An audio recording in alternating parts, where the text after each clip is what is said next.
Hello दोस्तों। जैसा हमें पता है कि आज बकरीद की छुट्टियां थी और मार्केट हमारा क्लोज था। तो आज हम बातें कर लेते हैं थोड़ा हटके, जहां पे हम डिसाइड करेंगे कैसे मार्केट में काम करते हैं, कैसे किस रेशियो पे किस इंडिकेटर्स पे वर्कआउट होता है, कौन कौन से पैरामीटर्स ध्यान देने होते हैं और किन चीज़ों पे हमें अपना डिसीजन मेकिंग करना चाहिए। सो इस वीडियो को आप पिन पॉइंट करके रख लेना और ये अपने फ्यूचर रेफरेंस में भी काम आएगा जब भी आप मार्केट में इंटरेस्टेड हो या मार्केट में जो लोग काम कर रहे हैं उनके लिए बहुत ही इंपॉर्टेंट वीडियो है। So stay focus and will start. तो हमारा जो पहला पॉइंट है वो है पीई रेशियो। सो जो स्टॉक मार्केट से कनेक्ट करते हैं, जो रिलेटेड है या काम करते हैं, उन्हें ये पता होगा पीई रेशियो के बारे में। जो नहीं है, जो नया है, जो आना चाहते हैं, जो उस पर वर्क करना चाहते हैं, वो इन चीज़ों पे ध्यान दे सकते हैं। तो पी रेशियो मेनली हमारा क्या होता है, आप देखोगे P means price to earning ratio. और इसका अगर फॉर्मूला देखा जाए तो क्या है हमारा, stock price upon earning per share. It means EPS जिसको हम बोलते हैं। आप जब भी जाओगे कहीं पे तो उस पर आपको ईपीएस दिखता होगा स्टॉक में या उसके जब आप देखते होगे पैरामीटर्स। इसका मतलब होता क्या है, इट मीन्स कि how much investors are willing to pay for 1 rupee of company earnings. It means कि अगर एक कंपनी है वो 1 रुपये कमाती है तो how much investors are willing to pay to earn that 1 rupee. Simple सा इसका मतलब ये हुआ।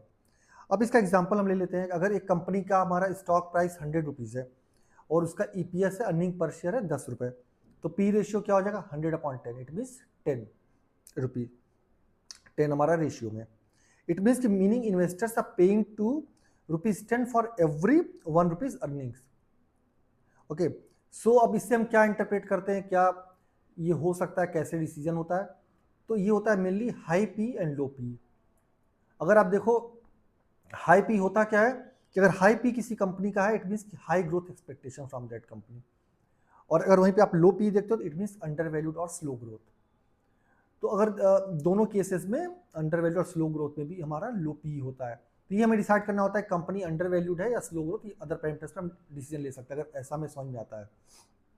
तो जनरली क्या होता है, जो 10 to 20 होता है हमारा रेशियो वो रीजनेबल होता है। और अगर वेरी हाई है इट मीन्स कि एक्सपेंसिव है ज़्यादा ये शेयर। अगर वेरी लो है it means risky and value opportunity. तो अगर आप इसको भी हम कैसे डिसाइड करते हैं, इंडस्ट्री पी एंड कंपनी का पी। इट मीन्स कि अगर किसी इंडस्ट मान लो ऑटो सेक्टर है या बैंकिंग सेक्टर है या कोई भी सेक्टर, आप आईटी सेक्टर है, अगर उस सेक्टर का पी हाई है और उस कंपनी का पी लो है इट मीन्स कि उस कंपनी में ग्रोथ के ज़्यादा चांसेस हैं, वो थोड़ा अंडर वैल्यूड है। हाई रिस्की भी हो सकता है क्योंकि अगर उसकी अर्निंग नहीं सही आ रही है, चीज़ें नहीं सही है तो रिस्की भी है। वो हमें डिसाइड करना पड़ता है, वो हमें और पैरामीटर्स देखने पड़ते हैं, उस कंपनी के बारे में पढ़ना होता है, उसकी बैलेंस शीट चेक करनी, देन वी कैन डिसाइड। पर ये हमारा जो होता है ये डिसीजन मेकिंग में काम आता है कि कैसे हमारी कोई कंपनी कैसे परफॉर्म कर रही है और क्या परफॉर्मेंस कर सकती है फ्यूचर में। तो हमारा ये बहुत इंपॉर्टेंट होता है। अगला हमारा है कि अगर लेट्स से कि पी रेशियो पे हर चीज़ डिसाइड नहीं होती। बहुत बार ऐसा होता है कि पी रेशियो के ही बेस पे हम सारी कंपनी को जज नहीं कर सकते। तो हमारा नेक्स्ट आता है हमारा पीबी रेशियो। पीबी रेशियो था प्रॉफिट टू बुक रेशियो। इसका सिंपल सा सेम फॉर्मूला होगा stock price versus book value पर शेयर। वहाँ पे क्या था अर्निंग पर शेयर, यहाँ पे बुक वैल्यू पर शेयर। तो इसका मतलब क्या हुआ कि company market value its actual net assets. अगर मान लो कंपनी का जो बुक वैल्यू थी जब आई थी, उसका नेट जो एसेट है उसका, उसकी वैल्यू और कंपनी का जो मार्केट वैल्यू है करेंट, वो क्या होता है उस पर ही हम ये डिसाइड करते हैं ये पीबी रेशियो। अब ये किसके लिए ज़्यादा यूज़ होता है, किन सेक्टर पर हम ज़्यादा इस पैरामीटर्स को यूज़ कर सकते हैं और कैसे डिसीजन ले सकते हैं। तो इसका हमारा बेस्ट यूज़ होता है बैंकिंग सेक्टर में, एनबीएफसीज में, एसेट हेवी कंपनीज में। इट मीन्स कि अगर जो भी कंपनीज फाइनेंस सेक्टर में काम करती हैं या उससे रिलेटेड है, आप कोई बैंक उठा लो, बहुत सारे एनबीएफसीज हमारे मार्केट में काम करते हैं या एसेट मैनेजमेंट कंपनीज हैं जो भी इस टाइप से काम करती हैं, उनको हम सिर्फ पी पे नहीं कर सकते डिसाइड, उनको हम पीबी पे भी डिसीजन लेते हैं। और इसका मेनली इंटरप्रिटेशन क्या होता है कि अगर पीबी हमारा लेस देन 1 है इट मीन्स कि अंडर वैल्यूड पॉसिबिलिटीज ज़्यादा है। अगर हाई पीबी है इट मीन्स प्रीमियम वैल्यूएशन इस कंपनी का। तो अगर जब भी हम बैंकिंग एनबीएफसी कंपनीज के बारे में बात करते हैं तो हमें पीबी रेशियो पे ज़्यादा फोकस करना चाहिए। अगला हमारा होता है पीईजी रेशियो। इट मीन्स कि प्राइस अर्निंग टू ग्रोथ। तो अगर आप पीजी रेशियो का देखोगे ये क्या होता है, इसका फॉर्मूला क्या है, तो पीजी रेशियो होता है same P upon earning growth rate. It means कि उस कंपनी का पी जो होगा, हम जो ऊपर निकालते हैं पी रेशियो, और उसका उस कंपनी का अर्निंग ग्रोथ रेट क्या है।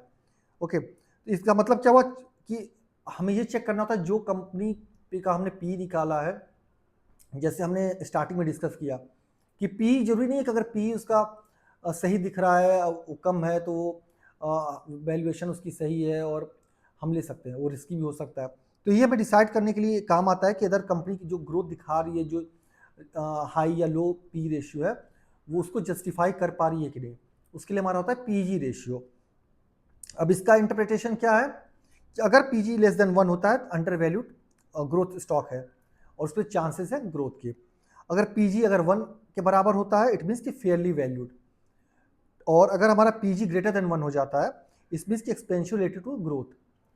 तो अगर हम पी रेशियो से नहीं समझ पाते हैं तो हम जा सकते हैं पीजी रेशियो पे, और पीजी का हमने जो अभी डिस्कस किया, less than 1, greater than 1, equal to 1। अगर ग्रेटर देन 1 है तो थोड़ा सा हमें ये स्टॉक्स रिलेटिव एक्सपेंसिव लगता है और थोड़ा हमें कॉशियस रहने की जरूरत है। तो इसका आप देखोगे एग्जाम्पल जैसे हम ले सकते हैं कि अगर किसी कंपनी का पी 20 है तो उसकी ग्रोथ इज इक्वल टू 25%। तो अगर आप पीजी निकालोगे 20/25 इज इक्वल टू 0.8। इसमें इट मीन्स कि कंपनी की जो वैल्यूएशन है गुड है कंपेयर टू द ग्रोथ। जैसे हमने ऑलरेडी डिस्कस किया कि लेस देन 1 है तो अंडर वैल्यूड है ग्रोथ स्टॉक में। तो ऐसे हम अब किसी भी कंपनी की वैल्यूएशन चेक कर सकते हैं, अपना डिसीजन ले सकते हैं और अकॉर्डिंगली हम एक्शन ले सकते हैं। और एक बहुत इंपॉर्टेंट पॉइंट है कि कभी भी हमें कुछ भी स्टॉक्स लेना हो, कभी कोई कंपनी के बारे में लेना हो, या कभी किसी में इन्वेस्ट करना हो, इधर थ्रू स्टॉक मार्केट और अगर किसी बिजनेस में करना हो, आप किसी में करो, तो हमें इन चीज़ों पर काफ़ी ध्यान देना चाहिए। इट्स नॉट कि जस्ट हमने ब्लाइंडली किसी को सुन लिया, किसी ने कह दिया और आप जस्ट जाके इन्वेस्ट कर दो, क्योंकि business is different thing and emotions are very different. हो सकता है कि इस कंपनी से मेरा इमोशंस जुड़ा हो, ये मुझे लगता हो यार ये बहुत अच्छी कंपनी है, मैं इसके प्रोडक्ट्स यूज़ करता हूँ, या ये मेरे जानने वाले की है। पर अगर आप उसके बिजनेस को आप जाओगे, करीब से देखोगे, उसके चीज़ें कैलकुलेट करोगे, उसके पैरामीटर्स समझोगे, तो आपको समझ में आएगा कि वो कैसे परफॉर्म करेगा, उसका फ्यूचर क्या हो सकता है। तो जब भी आप कहीं इन्वेस्ट करो, कहीं कोई डिसीजन लेते हो, तो आप पहले अपने फाइनेंशियल एडवाइजर से डिस्कस करो, या खुद जाओ, खुद नीचे पढ़ो, समझो, चार्ट्स देखो, पैरामीटर्स देखो और फिर डिसाइड करो। और ये it should be individual decision. कभी कभी ऐसा भी होता है कि लेट्स से कि मेरा जो पॉइंट ऑफ व्यू है वो कुछ और है, हो सकता है कि सामने वाला कुछ और हो, आपका कुछ और हो सकता है, और सबके रिस्क लेने की कैपेबिलिटीज भी बहुत अलग होती है। तो जैसे मार्केट में आप देख रहे हो कि बहुत से चैनल्स हैं, बहुत से लोग हैं जो कहते हैं ये स्टॉक ले लो, ये ऐसे हो जाएगा, वो ऐसे। It's not, here we are just giving the information. I am just trying to teach you guys, I am just trying to make you aware, ताकि जैसे इंडिया में देखोगे फाइनेंशियल अवेयरनेस या फाइनेंशियल नॉलेज बहुत कम है लोगों में। लोग पैसे तो अर्न करते हैं, उन्हें पता नहीं कि कैसे इन्वेस्ट करना है, किन चीज़ों को ध्यान देना चाहिए, कैसे एक्शन करना चाहिए, क्या ग्रोथ होना चाहिए। और क्योंकि अब देखो हमारे पेरेंट्स ग्रैंड पेरेंट्स भी ट्रेडिशनल वे में ही चीज़ें करते थे, इसलिए पैसे तो बहुत कमाए लेकिन उस लेवल पे उन्होंने ग्रोथ नहीं बनाई। तो थोड़ा हमें जैसे दुनिया जैसे बढ़ रही उस हिसाब से सोचना चाहिए, उस चीज़ पे फोकस करना चाहिए, और बिजनेसेस पे जब भी हम फोकस करते हैं इन पैरामीटर्स का ध्यान देना चाहिए। So let's go to our fourth parameter, that is our PS ratio, जो होता है हमारा प्राइस टू सेल रेशियो। अब प्राइस टू सेल रेशियो का फॉर्मूला क्या है, अब देखो मार्केट कैप अपॉन रिवेन्यू। किसी कंपनी का अगर पीएस निकाला है तो उसका होता है मार्केट कैप अपॉन रिवेन्यू, या हम कह सकते हैं स्टॉक प्राइस अपॉन सेल्स पर शेयर। ओके, सो इसका मीनिंग क्या है, हाउ मच इन्वेस्टर पे फॉर द कंपनी सेल्स। अगर मान लो कोई कंपनी है, लेट से आप देखोगे बहुत सी स्टार्टअप्स आती हैं जो सेल्स करती हैं, तो आप देखो बहुत सारी कंपनियां लॉस मेकिंग होती हैं, बहुत सी कंपनियां प्रॉफिट में आ जाती हैं। तो ये कैसे डिसाइड होता है कि वो कंपनी कितना पैसा लगा रही है उस अपने सेल्स को बढ़ाने के लिए। जैसे भी बहुत सारे न्यूज़ चल रहे हैं अभी, इंस्टामार्ट या बहुत से अभी देखो इस टाइप की जो कंपनीज हैं, आप देखो कितना फोकस करें इस सेल पे या जिप्टो, जो भी हैं स्टार्टअप्स में, I am not taking any individuals name, जो भी हैं उन सभी का आप देखो कैसे काम करती हैं। तो इसका बेस्ट यूज़ क्या होता है, जैसे भी हमने डिस्कस किया स्टार्टअप्स के लिए, लॉस मेकिंग कंपनीज या टेक कंपनीज। अब जैसे हमने एग्जांपल ले लिया कि बहुत सी कंपनीज हैं स्टार्टअप्स में, और या हम देखते हैं कि यार हमें दिखता तो इस हमने बहुत सी आप देखोगे स्टार्टअप्स, बहुत से ऑनलाइन प्लेटफॉर्म है, डिलीवरी प्लेटफॉर्म जो काम कर रहे हैं, हम उनको रेगुलर यूज़ भी कर रहे हैं। लेकिन आप ये सोचो कि आपको अगर ये लग रहा हो कि ये बहुत अच्छी कंपनी हम यूज़ कर रहे हैं, ये प्रॉफिट बना, नहीं ऐसा नहीं है। अगर वो एक एक सेल्स को करने के लिए कितने पैसे उसके पीछे खर्च करते हैं, वो अगर कभी आप जाकर देखो तो समझ में आएगा कितना वो लॉस कर रहे हैं, कितना लॉस मेकिंग कंपनीज है। बट हाँ, वो इसी एक्सपेक्टेशंस कर रहे हैं कि आने वाले 5-10 सालों में वो काफ़ी बड़ा बन जाएंगे। और इसका बेस्ट एग्जाम्पल है दुनिया में अमेजॉन। अब देखो अमेजॉन ने कितने सालों तक लॉस बुक किया और उसके बाद अमेजॉन आज दुनिया का वन ऑफ द जायंट है। तो ऐसी चीज़ें काम करती हैं। सो हमारा डिसीजन इन चीज़ों पे भी होना चाहिए कि, और हमें हमेशा उस कंपनी के को सिर्फ इमोशंस पे नहीं, अपने पैरामीटर्स पे, अपने उसके चार्ट्स पे, उसके बैलेंस शीट पे डिसाइड करना चाहिए। तो इसका इंटरप्रिटेशन क्या है मेनली, कि अगर लोअर लोअर पीएस होता है किसी भी कंपनी का, इट मीन्स कि वो कंपनी अंडर वैल्यूड है। और अगर हायर पीएस है, इट मीन्स कि इट शोज फ्यूचर एक्सपेक्टेशंस, और थोड़ा हम कह सकते हैं कि स्ट्रॉन्ग फ्यूचर एक्सपेक्टेशन सब शो करती है, और ये हो सकता है कि बेटर कर सके। तो थोड़ा डिपेंड करता है इन रेशियोज पे, कैसे कंपनीज परफॉर्म करेगी, कैसे, और डिफरेंट डिफरेंट पैरामीटर्स और डिफरेंट कंपनीज को जज करते हैं, not only on the single parameter. अब हम एक क्विकली एक कंपेयर कर लेते हैं इनके बारे में। तो मेनली अगर हम देखें पी, तो पी क्या होता है, मेनली फोकस करता है प्रॉफिट पे, और इसका बेस्ट किसके लिए होता है, मोस्ट ऑफ द कंपनी, जो हमेशा हम डिस्कस करते हैं और डिसीजन लेने में यूज़ होता है कि पी रेशियो ज़्यादा है तो सस्ता है या महंगा है, पी रेशियो कम है सस्ता है महंगा क्या है, वो अब हम डिसाइड करते हैं। हम पहले डिस्कस किए कि क्या होता है और क्यों। तो मोस्ट ऑफ द कंपनीज के लिए यूज़ होता है। अगला हमारा है पीबी रेशियो, जो मेनली यूज़ होता है, फोकस करता है एसेट्स के लिए। इट मीन्स कि बैंकिंग यानी बीएफसी कंपनीज या जो हाई वैल्यूएशन कंपनी जो पोर्टफोलियो मैनेज करती है, जो भी इससे रिलेटेड है, जो फाइनेंस में काम करती हैं, उनके लिए हम यूज़ करते हैं बीएफसी। बीएफसी के लिए हम करते हैं पीबी रेशियो। अब हमारा आता है अगला पीजी रेशियो। पीजी रेशियो जो हमने ऑलरेडी ऊपर डिस्कस किया, ग्रोथ प्लस वैल्यूएशन पे फोकस करता है, और इसका मेनली होता है हमारा ग्रोथ स्टॉक्स में। जो भी हमारे स्टॉक्स होते हैं जो ग्रोथ शो कर रहे हैं, या जो हमें लगता है कि ग्रोथ स्टॉक्स हैं, उनके लिए हम यूज़ करते हैं पीजी रेशियो। जैसे हमें पी रेशियो पे नहीं समझ में आती चाहिए तो आप मेनली जाते हैं पीजी रेशियो पे। अगला है हमारा लास्ट एंड फाइनल पॉइंट जो था पीएस। पीएस मेनली फोकस करता है रिवेन्यू पे। सो ऑलरेडी हमने जो डिस्कस किया कि जो स्टार्टअप्स होते हैं, लॉस मेकिंग कंपनीज हैं, या वैसे फॉर्म्स जो अभी स्टार्ट हुए हैं, जो अपने रिवेन्यूज़ के बारे में सोच रहे हैं और वो काफ़ी पैसे को बर्न आउट कर रहे हैं, और वो किसी भी टर्म से कर सकते हैं, वो इन्वेस्टर्स से पैसे लेके बर्न आउट करें या खुद के पैसे इन्वेस्ट करके बर्न आउट करें, वो उन पर डिपेंड करता है। पर ये कभी भी स्टार्टअप्स में या ऐसी कंपनियों पे फोकस करें तो हम जाएंगे पीएस रेशियो के थ्रू। तो हम सिंपली कह सकते हैं कि हमारे किसी भी इन्वेस्टर्स का, एक मेनली इन्वेस्टर्स का जो रूल होना चाहिए वो क्या होना चाहिए, low P plus high growth plus low PG, it means it's this company is attractive, so we can go for that company in most of the cases.